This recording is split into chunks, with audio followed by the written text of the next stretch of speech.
और सत श्री अकाल।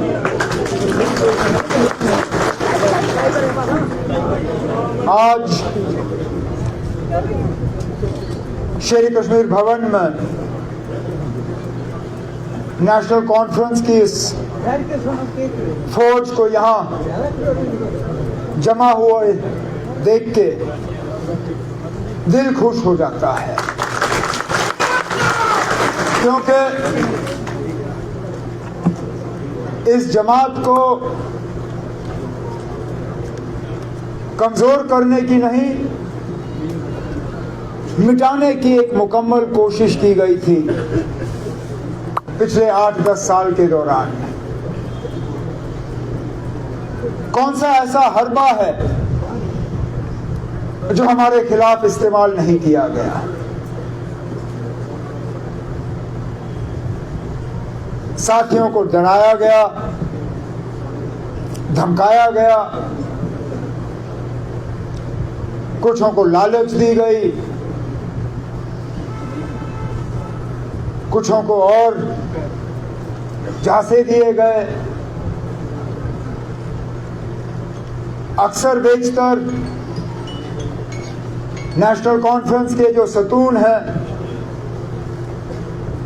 वो जमात के साथ जुड़े रहे। उन्होंने इन साजिशों को कामयाब होने नहीं दिया, उन्होंने इन ताकतों का मुकाबला किया। एक दो बह गए, जाते जाते उनकी भी गलतफहमी थी, कहीं जाने से ये जमात खत्म हो जाएगी। लेकिन बार बार नेशनल कॉन्फ्रेंस जमात और नेशनल कॉन्फ्रेंस के वर्करों ने यह साबित किया है कि ये जमात नेशनल कॉन्फ्रेंस की लीडरों की जमात नहीं है, ये जमात नेशनल कॉन्फ्रेंस के वर्करों की जमात है।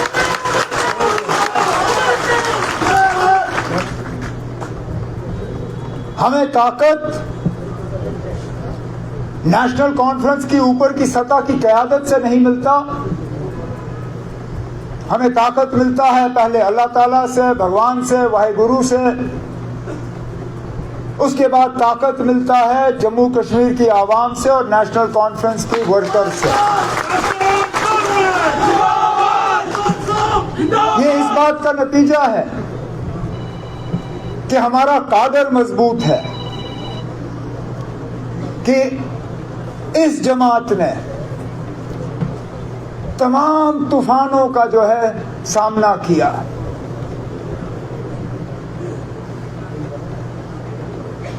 वो कहते हैं ना, फनूस बन के जिसकी हिफाजत हवा करे, वो शमा क्या बुझे जिसको रोशन खुदा करे। हमें बुझाने में मुझे बताएं ना, कौन सी कसर बाकी रखी गई थी? लेकिन कोई सोच भी नहीं सकता था कि इलेक्शन के बाद ये नतीजा होगा। और मैं जम्मू कश्मीर के लोगों को आज इस स्टेज के माध्यम से सलाम करना चाहता हूं, जिस तरह उन्होंने अपने वोटों का इस्तेमाल किया और समझदारी से अपने नुमाइंदे चुने। अब क्या हमें और सीटें मिल सकती थी? बिल्कुल। क्या हम उम्मीद कर रहे थे कि इससे ज्यादा हो? शायद अपने से नहीं, लेकिन दूसरों से। लेकिन एक एक सीट जो आज हमारे पास है, मैं उसके लिए दिल की गहराइयों से जम्मू कश्मीर के वोटरों का शुक्रगुजार हूं। और उसके बाद जो इंडिपेंडेंट एमएलए जीत के आए और फौरी तौर बिना कोई शर्त रखे हुए अपने लिए हमारे इस कारवां के साथ जुड़ गए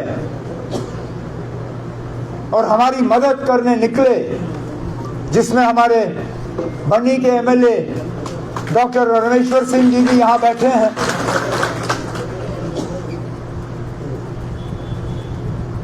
इलेक्शन के बाद जब इनसे मुलाकात हुई, जब बाकियों से मुलाकात हुई, इनमें से एक ने भी अपने लिए नहीं मांगा। जब बात की तो जम्मू कश्मीर के आवाम के हवाले से बात की, अपने असेंबली सेगमेंट के हवाले से बात की, अपने डिस्ट्रिक्ट के हवाले से बात की और कहा कि लोगों के जो मुतालबे हैं, मुश्किलात हैं, उनका अब हल होना चाहिए। हम बेसब्री से इस दिन का इंतजार करते रहे। 2018 में लोगों की चुनी हुई हुकूमत जब चली गई तो तब से लेके आज तक लोगों ने दर-बदर की ठोकरें खाई, मुसीबतों का सामना किया, उनकी आवाज कहीं पहुंची नहीं। मायूसी, परेशानी, दुख, दर्द। लेकिन आज मैं जम्मू कश्मीर के लोगों को ये यकीन दिलाना चाहता हूं कि अब आपकी सुनवाई होगी, आपकी आवाज अंधेरे में गायब नहीं होगी, आपके मुतालबे नहीं रहेंगे, आपके मुश्किलात जो हैं इंशाअल्लाह आगे जाके उन मुश्किलात को हम हल करके ही अपने आप को दोबारा लोगों के सामने पेश करेंगे। इलेक्शन के नतीजे निकले ही नहीं थे कि हमारे कुछ मेहरबान ये शोषा डालना शुरू कर गए थे कि आप जम्मू का कुछ नहीं होगा, जम्मू को नजरअंदाज किया जाएगा, जम्मू को सजा दी जाएगी कि उन्होंने नेशनल कॉन्फ्रेंस के उम्मीदवार या कांग्रेस के उम्मीदवार को यहां से चुना नहीं। और मैंने पहले दिन से कहा, मैंने कहा यह हुकूमत सबकी होगी, इसमें नुमाइंदे सबके होंगे, इसमें आवाज सबकी होगी और हम खिदमत सिर्फ उन लोगों की नहीं करेंगे जिन्होंने नेशनल कॉन्फ्रेंस या अलायंस को वोट दिए। हम अगर खिदमत करेंगे तो पूरे जम्मू कश्मीर की आवाम की खिदमत करेंगे। डिप्टी सीएम बनाना कोई मजबूरी नहीं थी ना। इससे पहले भी जम्मू के डिप्टी सीएम बने हैं, लेकिन वो कोalition में मजबूरी की वजह। मुफ्ती मोहम्मद सैयद साहब अल्लाह मगफिरत करे उन्हें, जब वो वजीर आला बने तो कांग्रेस के साथ उनका अलायंस था, अलायंस को उन्होंने औहदे देने थे। मंगत राज शर्मा जी डिप्टी सीएम बने। जब गुलाम नबी आजाद साहब जम्मू से सीएम बने, डिप्टी सीएम बनाना था, कश्मीर को डिप्टी सीएम का दर्जा मिला। जब 6 साल मेरी हुकूमत चली, वजीर आला के तौर पे मैंने जम्मू कश्मीर की खिदमत की। अलायंस की मजबूरी थी कि ताराचंद जी को हम डिप्टी सीएम बनाएं। इस बार फिलहाल कांग्रेस ने अभी तक मिनिस्ट्री में जो है शामिल होने का जो है कोई फैसला लिया नहीं है, लेकिन हमने तब भी डिप्टी सीएम बनाया और डिप्टी सीएम भी उसी पार्टी का जिस पार्टी का सीएम। ये उन लोगों के लिए जवाब है जो पिछले इलेक्शन में नेशनल कॉन्फ्रेंस के खिलाफ उंगली उठा के कहते थे कि ये मुसलमानों की पार्टी है, इस पार्टी में मुसलमानों के अलावा किसी के लिए जगह नहीं। कहते थे ये कश्मीरियों की जमात है, यहां जम्मू का कोई नहीं होगा। कहते थे ये खानदानी राज वाले लोग हैं, इनको खानदान के अलावा कुछ दिखता नहीं। जब डिप्टी सीएम बनाना था,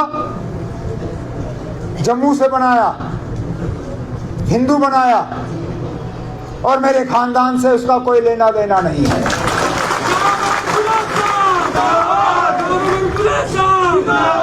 अब क्या कहोगे? अब क्या कहोगे?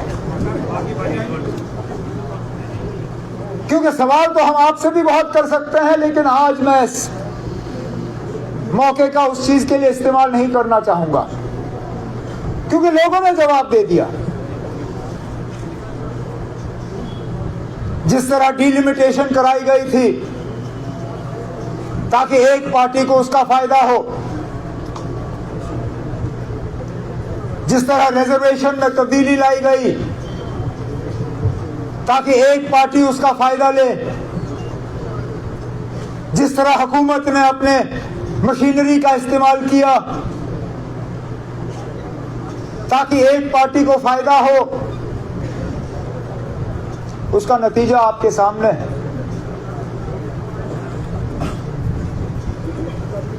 मतलब ये कि ये तमाम हरबे जो हैं ये आपको इलेक्शन तक पहुंचा सकती हैं, लेकिन इलेक्शन जितवा नहीं सकती।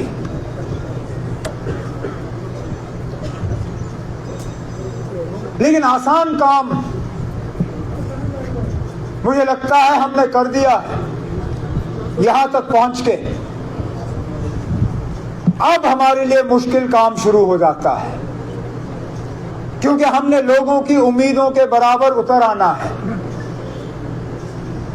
हमने लोगों के मुश्किलात हल करने हैं, हमने यहां की परेशानियों को दूर करना है, हमने लोगों की शिकायतों को कम करना है, हमें हुकूमत और लोगों के दरमियान जो फासला है उसको कम करना है।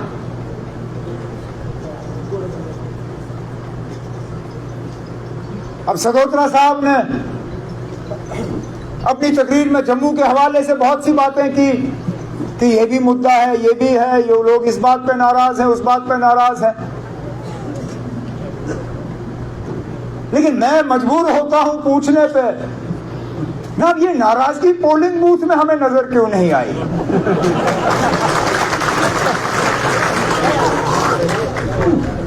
कश्मीर के लोग भी नाराज थे, लेकिन अपनी नाराजगी का इजहार वोट के जरिए किया। चिनाब में भी लोग नाराज थे, वोट के जरिए इजहार किया। रजौरी पुंछ में भी नाराज थे। डिलिमिटेशन, रिजर्वेशन, सब चीजों को एक तरफ रख के वोट के जरिए अपनी नाराजगी को वहां पे दर्ज किया। कहने के लिए तो हम सुनते हैं कि जम्मू वाले भी नाराज हैं। कोई कहता है कि दरबार मूव को लेके नाराज, कोई कहता है कि स्मार्ट मीटर को लेके नाराज, कोई कहता है कि बिजली बिल को लेके नाराज, कोई कहता है कि पानी की कमी को लेके नाराज, कोई कहता है कि बेरोजगारी को लेके नाराज। लेकिन ये नाराजगी जो है पोलिंग बूथ, वोटिंग बूथ में हमें नजर नहीं आया। अब क्या वजह है ये भी हमें समझना होगा। या तो नाराजगी है नहीं, और अगर नाराजगी है नहीं तो फिर बड़ी अच्छी बात है, फिर कुछ खास करने की जरूरत नहीं, सारा कुछ ठीक है।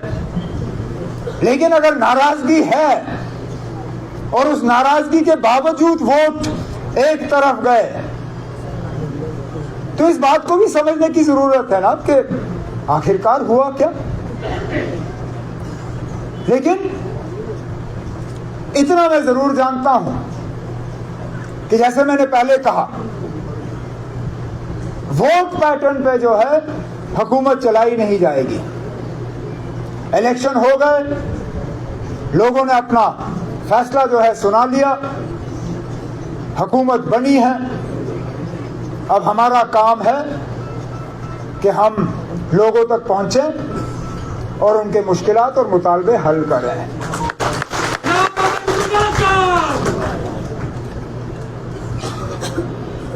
हमारे पार्टी के वर्करों की भी बहुत उम्मीदें हैं। 10 साल हो गए ना अब आपको सेक्रेटरीट गए हुए, 10 साल हो गए आपको किसी डीसी के दफ्तर में गए हुए। मेरी सिर्फ आपसे मोहतबाना गुजारिश है कि फर्स्ट डे फर्स्ट शो मत करना ना। 5 साल है हमारे पास, 1-2 हफ्ते अफसरों को भी थोड़ी आदत डालने दीजिए कि अब लोगों की चुनी हुई हुकूमत आ गई है। अब फैसले बिना लोगों की राय हासिल किए हुए सेक्रेटरीट या अफसरों के दफ्तरों में नहीं लिए जाएंगे। अब प्रोजेक्ट बनेंगे, अब डीपीआर बनेंगे, अब पैसे रिलीज होंगे, तब के लोग ये चाहेंगे कि फलाना काम जो है उनके इलाके में होने चाहिए। मैंने पहले ही सेक्रेटरीट में अफसरों से कहा हुआ है कि खासकर जो पंचायतों के प्रोजेक्ट बने इस साल, जो ब्लॉक के बने, जो डीडीसी के बने, जिनमें लोगों के नुमाइंदों की राय नहीं ली गई, चाहे वो डिस्ट्रिक्ट के लेवल पे हमारे चेयरपर्सन शमशाद शान क्यों ना हो, पूजा ठाकुर जी क्यों ना हो, बाकी क्यों ना हो, हमारे एमएलए हजरात चाहे डॉक्टर रमेश्वर सिंह जी हो, सजाद शाहीन साहब हो, राजू साहब हो, जावेद साहब हो, बाकी हैं। अब मैं इनसे गुजारिश करूंगा कि मेहरबानी करके उन सब कामों को आप रिव्यू करके देख लीजिए कि क्या वाकई ये लोगों के मतलब के काम हैं, तब जाके ये उठने चाहिए और तब जाके इन पे अमल होना चाहिए।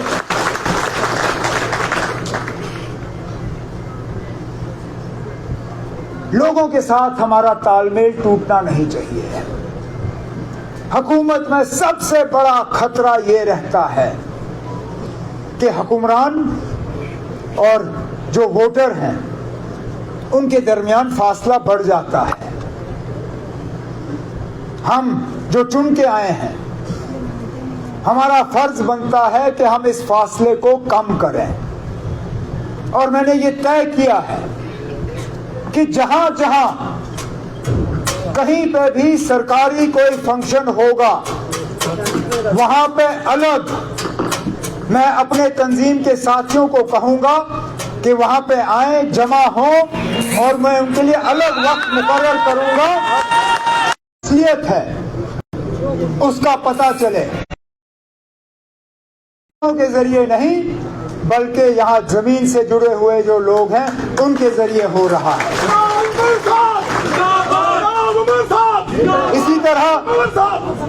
इसी तरह मैं अपने मीडिया के साथियों को ये यकीन दिलाना चाहूंगा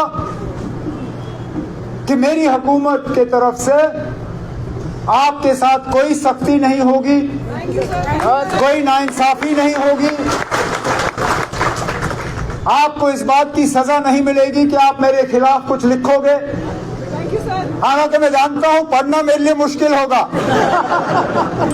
मैं शायद पढ़ना या देखना पसंद भी नहीं करूंगा, लेकिन जमहूरियत में हम जमहूरियत को मजबूत कर नहीं पाएंगे अगर कि हम मीडिया को जो है अपना काम करने की इजाजत ना दें। मैं जानता हूं बहुत से ऐसे हमारे प्रेस के साथी हैं जिनके एक्रेडिटेशन या रजिस्ट्रेशन में अड़चनें डाली गई हैं, रुकावटें डाली गई हैं। इनके रजिस्ट्रेशन और वो प्रेस कार्ड जो है वो इनको नहीं मिले। आहिस्ता आहिस्ता इस चीज को दुरुस्त किया जाएगा और आपकी इंस्टीट्यूशन को जो है हम स्ट्रेंथन करेंगे। लेकिन थोड़ा सा आप रहम करिएगा, जहां हमारे तारीफ के भी अगर आप लिखें तो गनीमत होगी।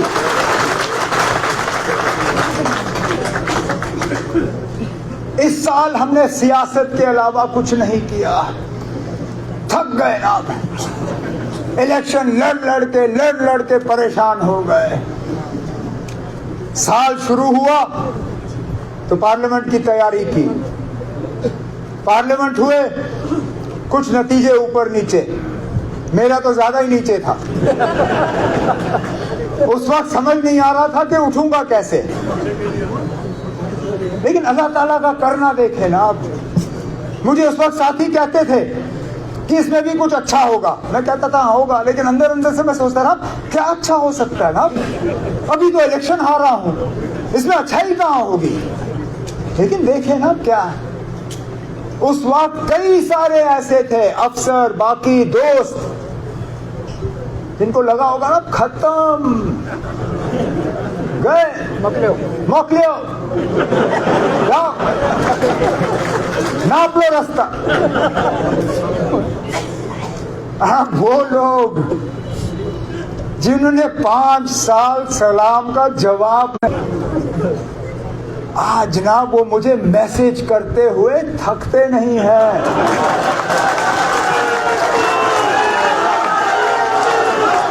मैं कहता हूं ना, कुदरत भी क्या चीज है।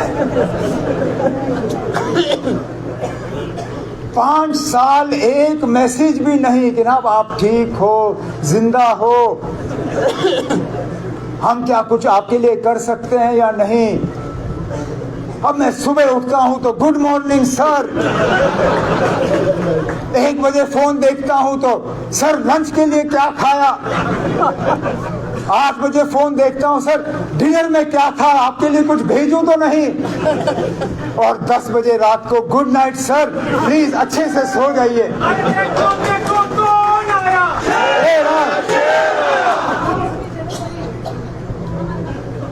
लेकिन ये चीजें हमारे दिमाग को, इन पे इनका असर नहीं पड़ना चाहिए, क्योंकि अगर हम में घमंड आया, अगर हमें ये लगा कि हम अब बहुत बड़े 30 मार खान हैं और बस हम अगली बार लोग हमें सजा देंगे, तो पहले दिन से हमें ये तय करना है कि हम इस हुकूमत का गलत इस्तेमाल नहीं करेंगे, हम इस हुकूमत का अपने ऐशो आराम के लिए इस्तेमाल नहीं करेंगे। ये हुकूमत हमारे लिए नहीं है, हम खिदमतगार हैं, मालिक नहीं। मालिक जम्मू कश्मीर की जनता है, हम उनके खादिम हैं। हमें सिर्फ काम करना है, लोगों के काम करने हैं आपके। और मैं इसी बात पे अपनी तकरीर जो है ख़त्म करूंगा